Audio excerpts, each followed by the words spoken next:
Hi, I'm Louisa Sijabat, a liquidator and bankruptcy trustee. One of the questions I've been asked recently is, if I declare bankruptcy, will that trigger the mortgagee selling my home?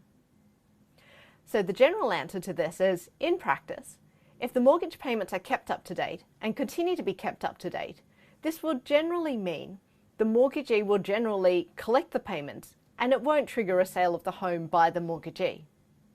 However, there are some exceptions to this. For example, if the mortgage payments are not up to date and somebody declares bankruptcy, the mortgagee might consider what action they might need to take in order to get their loan repaid, especially if that person is the only borrower on the loan.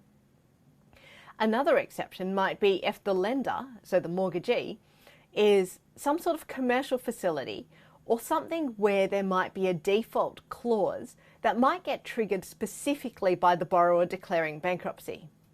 Sometimes these clauses can exist in mainstream home loans as well. However, in practice, what I typically see is that the main banks and lenders will generally be happy to continue to collect the payments as long as the payments are being made.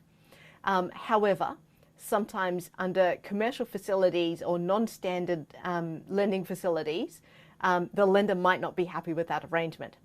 In any case, if you're considering declaring bankruptcy and there is a real estate asset in your name, or at least partially in your name, I highly recommend speaking to somebody to work out what will happen with that asset during bankruptcy before you declare bankruptcy.